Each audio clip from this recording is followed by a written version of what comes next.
Good evening, ladies and gentlemen. Today I will be talking about Shannon's Entropy, which is named after the famous Cloud Shannon, who discovered much of what we know in the field of information theory today. So let's get into it. So Shannon's entropy can loosely be defined as the amount of information in a variable.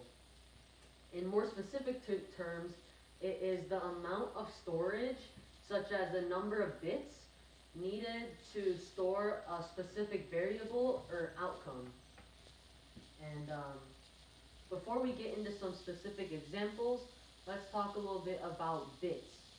So a bit is simply a unit of measurement to quantify data, specifically the smallest unit of measurement.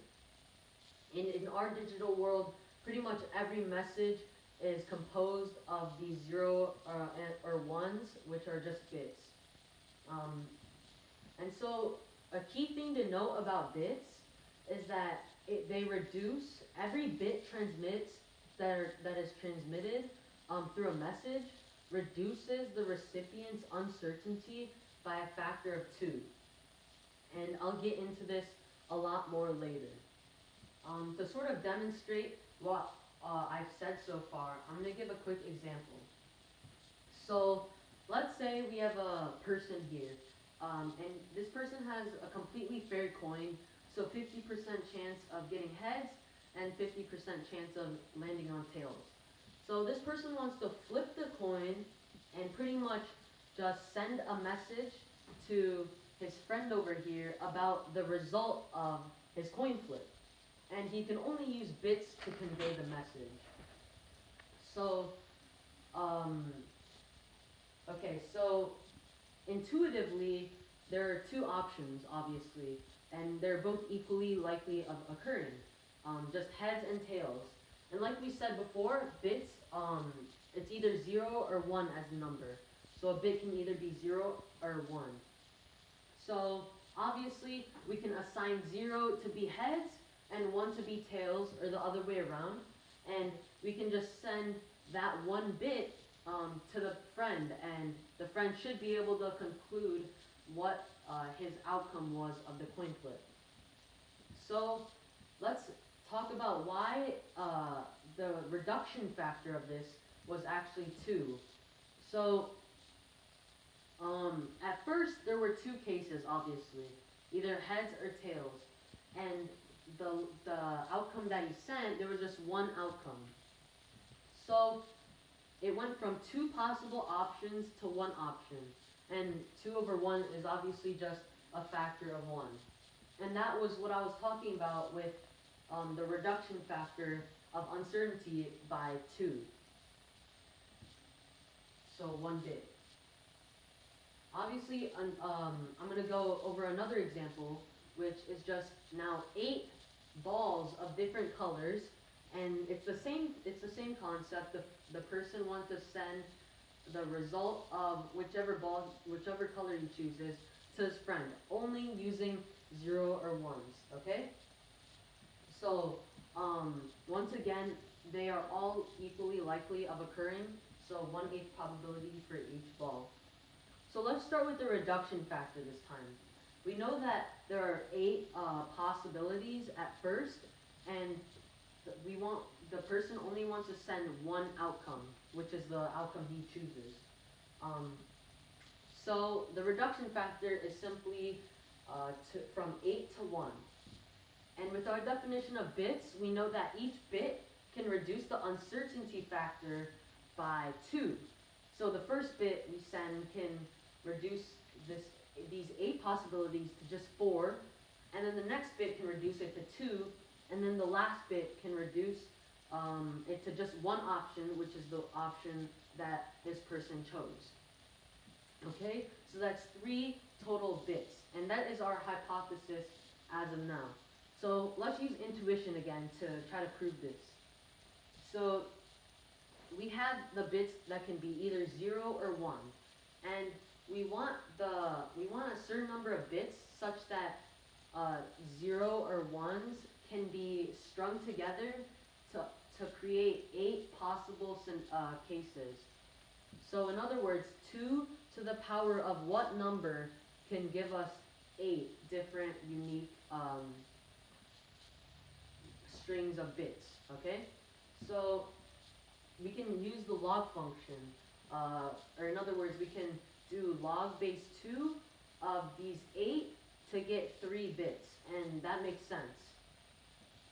So as an example, we can have the red ball being represented as 0, 0, 0, the blue ball being represented as 0, 0, 1, and the turquoise ball being represented as 0, 1, 1, and so on and so forth.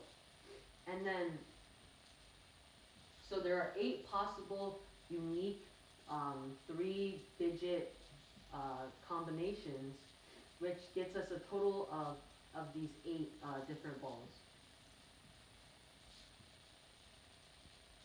Also, we can note that log 8 equals 3, like we said, but also the negative of log 1/8, which is simply the probability of one of these events occurring, also equals 3. So in our third example, we have a little more trickier scenario, which is the red ball occurring 3 out of 4 times, or 3/4 probability of this person choosing the red ball, and a 1/4 probability of this person choosing the blue ball. So we can obviously apply our formula, which is the negative of the binary log of 3/4, and then the negative log of the negative binary log of 1/4 for each of the possible scenarios. So this is the number we would get if the number of bits we would have to transmit for a red ball, and this is the number of bits we'd have to transmit for a blue ball. And so it's easy to just apply the formula, but how is the reduction factor the reciprocal of these numbers? So we can think of it as this way. There are a total of 4 balls. Each of them are likely to be chosen, equally likely to be chosen, and they all have, there's 3 balls and 3 red balls and 1 blue ball. So with this, we know that there are at first 4 possible outcomes that the recipient can receive, which is the 4 balls, okay? So if it was a blue ball, it would go from 4 possible options just to 1, because it's just the 1 blue ball. So that's a reduction factor of 4. Now, if it was a red ball that this person got, it would go from 4 to 3 possible options, which is a reduction factor of 4/3, which is obviously a reciprocal of 3/4, and 4 is a reciprocal of 1/4. So we have the reduction factor and we have the formula. So now to calculate the overall average outcome, or the overall entropy, is we just do the probability of getting the red ball times the entropy of getting the red ball, plus the probability of getting the blue ball times the entropy of the blue ball, which in total gets us around 0.81 bits. So now, this is where the equation of Shannon's entropy comes from. And at first this can look really disgusting and nasty, but it makes sense with what we've done so far. And pretty much it is just the summation of all numbers 1 through the number of unique cases. So in this, it would be just red and blue, so 2 possible cases, of the probability times the negative binary log of the probability. And that's just, those are the unique probabilities of each case. So like before, it was the unique probability of the red ball, and then the unique probability of the blue ball. So 3/4 and 1/4. So I have more examples here, and this is just to continue giving a better idea of entropy. So in this first scenario, we have all 8 of the balls are orange. So it's just 0 bits is the entropy, because we don't need to really there's nothing uncertain about this. We know that the ball is orange. So in this next scenario, we can apply the formula and we get a pretty long arithmetic just equation, and it will total to 1.75 bits as the entropy of this scenario. And then the last scenario, each ball has a 1/4 probability of occurring, so we know that the negative binary log of 1/4 simply equals to 2 bits as the entropy. So now I'm going to make a pretty crazy cool statement. And it's that the entropy can also be defined as the number of yes or no questions that are needed to determine a specific outcome. So in this case, are needed to determine which ball was chosen.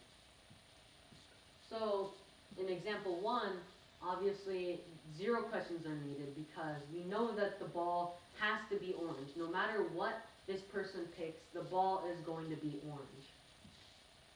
So we're actually going to skip example 2 and go straight to example 3.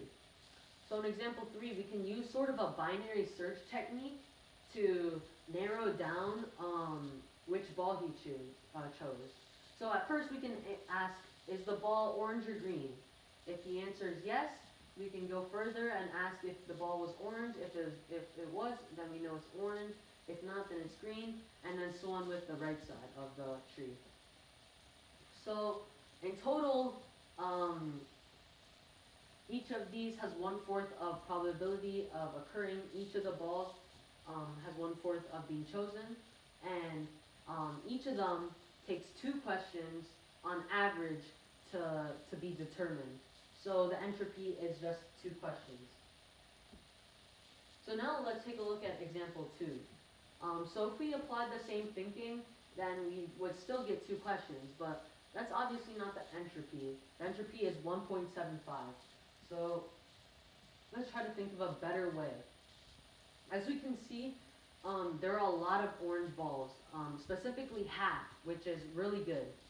So actually, if we just simply ask if the ball is orange at first, and then we can narrow it down by half, and then if we ask if it's green again, then we can narrow it down by half again, and so on until we get the result. So this is simply the probability of an orange ball, which is just 1/2 times 1 question, plus the probability of a green ball, 1/4 times 2 questions needed, plus 1/8 times 3 plus 1/8 times 3, getting a total entropy of 1.5 or 1.75 questions needed on average. Okay? Mm-hmm.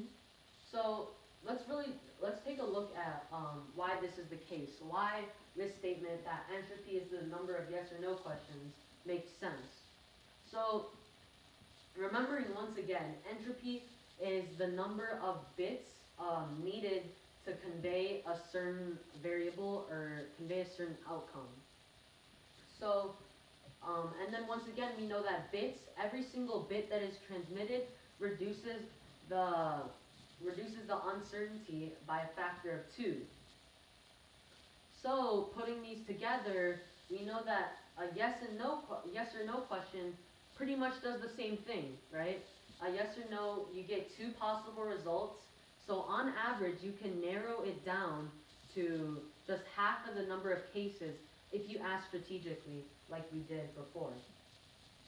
So, in conclusion, this statement is true because asking a yes or no question pretty much also reduces the number of possible scenarios by a factor of 2, which is exactly what every bit transmitted does. And thank you for listening.